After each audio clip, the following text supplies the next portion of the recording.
ગૃહમંત્રીએ ગઈકાલે ટ્વીટ કરીને આમ આદમી પાર્ટીને બદનામ કરવાની કોશિશ કરી. ખૂબ દુઃખદ વાત છે. ગૃહમંત્રી આટલી મોટી જવાબદારીઓ, હોદ્દાની જવાબદારી હોય છે.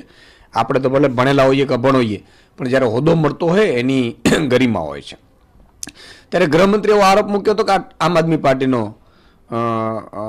સભ્ય છે અને ફોટા પાડ્યા, અમારી સાથેના જે ફોટા હતા એ પોસ્ટ કર્યા, મારી સાથેના પણ ફોટા એમણે પોસ્ટ કર્યા. ત્યારે સવાલ એ થાય છે કે આજે મેં ગૃહમંત્રીને કાલે પણ પૂછ્યું હતું, આજે પણ પૂછું છું.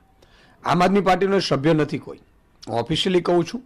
અને હોત તો અત્યારે હું સસ્પેન્ડ પણ કરી દેત અને ગુનેગાર હતો ને ફાંસીની સજા પણ આપવી પડે.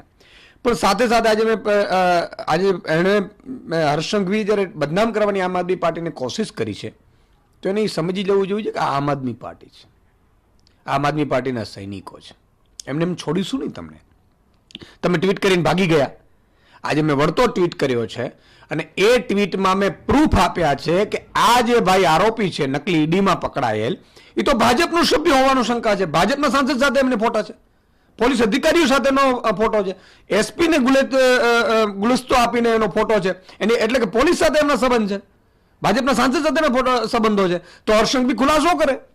હર્ષ સંઘવીએ તુરંત ગુજરાતની જનતાને જે ગુમરાહ કર્યા છે ગઈકાલથી, હર્ષ સંઘવીના ટ્વીટથી આખી જનતા ગુમરાહ થઈ છે.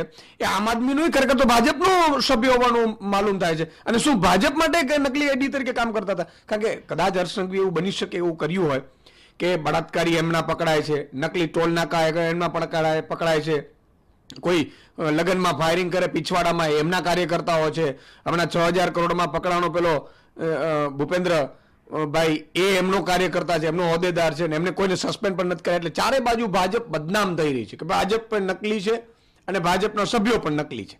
એટલે કદાચ એમણે આમ આદમી પાર્ટીનો ખોટો આરોપ મૂક્યો એવું બની શકે. તો હું એને ખુલ્લી ચેલેન્જ આપું છું કે યા તો તમે ભૂલ સ્વીકારો અથવા તો ડિબેટ માટે ખુલ્લી ચેલેન્જ, જ્યાં પણ કોઈ પણ ચેનલ ઉપર તમે ડિબેટ સાથે આવો, આપણે ડિબેટ કરીએ પુરાવા સાથે.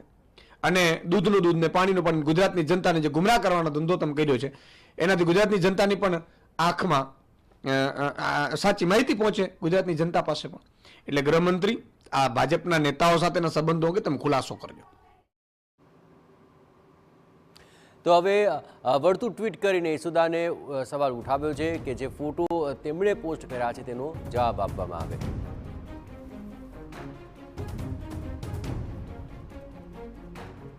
પ્રશ્નોના જવાબ આપવા માટે ભારતીય જનતા પાર્ટી બંધાયેલી નથી. એટલા માટે કે યશુદાનભાઈ ભારતીય જનતા પાર્ટીના કાર્યાલય ઉપર જ્યારે આવ્યા હતા ત્યારે કઈ હાલતમાં હતા, FSLમાં પુરવાર થયેલું છે, એટલે એ કઈ હાલતમાં કયા પ્રશ્નો કરે એ એમને જ ખબર હોય છે. પરંતુ જ્યાં સુધી ભારતીય જનતા પાર્ટીનો પ્રશ્ન છે ત્યાં સુધી ભારતીય જનતા પાર્ટીના કોઈ પણ નેતાઓ, બધા લોકપ્રિય નેતાઓ છે, લોકપ્રિય નેતા પ્રજાની વચ્ચે જતા હોય છે ત્યારે પ્રજાના વ્યક્તિઓ એની સાથે ફોટા પડાવતા હોય છે.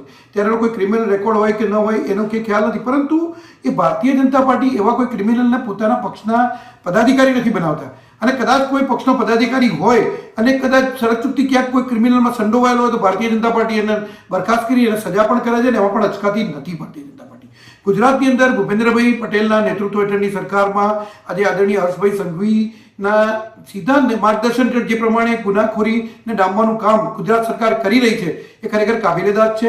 અને એમાં જ્યારે નકલી ઈડી બની અને આમ આદમી પાર્ટીનો મહામંત્રી પકડાતો હોય કચ્છનો, ત્યારે યશુદાનભાઈ લાજવાની જગ્યાએ ગાજી રહ્યા છે. એ વ્યક્તિ પોતે કબૂલાત કરે છે કે જે હું નકલી ઈડી બનીને પૈસા ખંખેરતો હતો એના 10% ભાગ હું આમ આદમી પાર્ટીના નેતાઓને